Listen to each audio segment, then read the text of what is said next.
మాచర్లలో కలకలం రేపినటువంటి అవుట్సోర్సింగ్ ఉద్యోగిని అత్యాచారం కేసు. ఈ కేసుకు సంబంధించి మరొక ట్విస్ట్ చూడొచ్చు. ఇక్కడ ప్రియుడే నిందితుడు. మాచర్ల ఉద్యోగిని అత్యాచారం కేసులో ట్విస్ట్. మరి గత 4 రోజుల క్రితం మాచర్లలో రైల్వే స్టేషన్ దగ్గరలో ఒక అద్దింట్లో నివాసం ఉంటున్నటువంటి ఒక అవుట్సోర్సింగ్ ఉద్యోగిని అయితే ఆవిడ అత్యాచారం చేసి దారుణంగా ఆవిడ ప్రైవేట్ స్పాట్స్ మీద ఇనుప రాడ్డులతోటి దాడి చేసినటువంటి ఘటన మరొకసారి పల్నాడు జిల్లాని ఉలిక్కిపడేలా చేసింది. మరి మహిళలపైన అఘాయిత్యాలు ఆగటం లేదు. ప్రభుత్వాలు మారినా ఆ ప్రభుత్వం ఈ ప్రభుత్వం లేదు.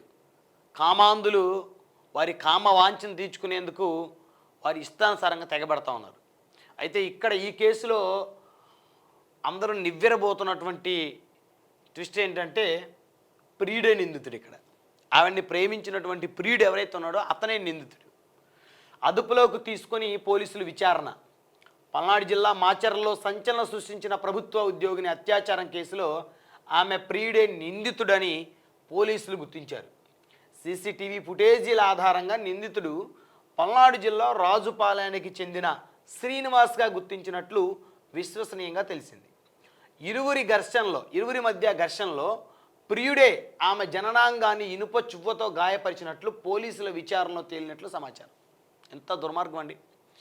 ప్రేమించిన అమ్మాయిని అంత దారుణంగా అత్యాచారం చేయటం, బలాత్కారం చేయటం ఎంత దారుణం!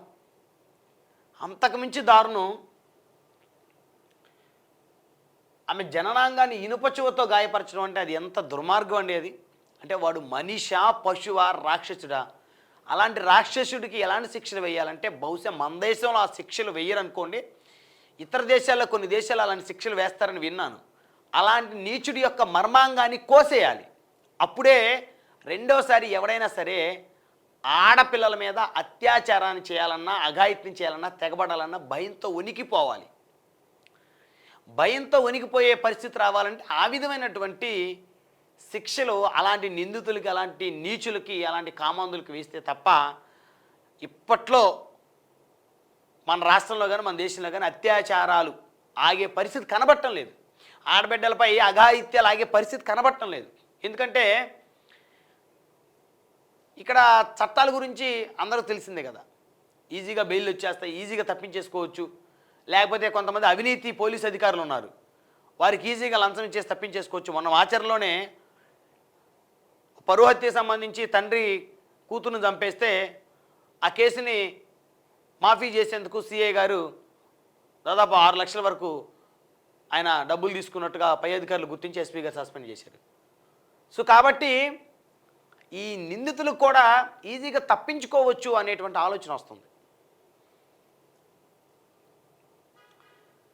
సత్తెనపల్లికి చెందిన మహిళ పట్టణంలో ప్రభుత్వ ఉద్యోగిగా విధులు నిర్వహిస్తూ అద్దె ఇంట్లో నివసిస్తున్నారు. ఈ నేపథ్యంలో ఈ నెల 2వ తేదీ సాయంత్రం ఆమె ఇంట్లో నగ్నంగా గాయాలతో పడి ఉండగా స్థానికులు గమనించి ప్రభుత్వ వైద్యశాలకు తరలించారు. చూసారా, ఈ నెల 2వ తేదీ సాయంత్రం ఆమె ఇంట్లో నగ్నంగా గాయాలతో పడి ఉండగా స్థానికులు గమనించి ప్రభుత్వ వైద్యశాలకు తరలించారు. లేకపోతే ఆ ప్రాణాలు కోల్పోయేది. రాష్ట్ర వ్యాప్తంగా సంచలనం సృష్టించిన ఈ ఘటనను పోలీసులు సీరియస్గా తీసుకున్నారు. జిల్లా అడిషనల్ ఎస్పీ సంతోష్ నేతృత్వంలో క్లూస్ టీమ్ ఆ మహిళ గృహంలో కండోమ్ ప్యాకెట్లు, భోజనం పార్సిళ్ళు, వాటర్ బాటిళ్లను గుర్తించింది. చూడండి, ఆ నీచుడు కండోమ్ ప్యాకెట్లు, భోజనం పార్సిళ్ళు, వాటర్ బాటిళ్ళు ఇవన్నీ తీసుకొచ్చి అక్కడ తిని ఎంజాయ్ చేసి ఆ మహిళ మీద దారుణంగా అత్యాచారం చేసి వాడు ఇష్టానుసారంగా చేసి ఆవిడ్ని దారుణంగా ఇనుప చెవుతో ప్రైవేట్ పార్ట్స్ మీద దాడి చేసి వెళ్ళిపోయాడు. అంటే వాడు ఎంతసేపు అక్కడ ఉన్నాడు చూడండి. ఒక నైటల్లా ఉండుంటాడు. అంత దారుణం ఒడిగట్టి పైశాచిక ఆనందం పొందేవాడు ఆ విధంగా ప్రవర్తించాడు.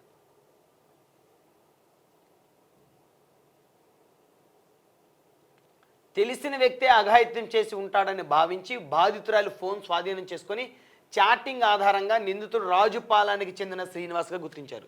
మొత్తానికి ఇక్కడ ఎస్పీ గారికి నిజంగా కృతజ్ఞతలు తెలియజేయాలి, పల్నాడు జిల్లా ఎస్పీ గారికి. ఈ కేసు 4-5 రోజుల్లోనైనా నిందితుని పట్టుకోగలిగారంటే చాలా గొప్ప విషయం.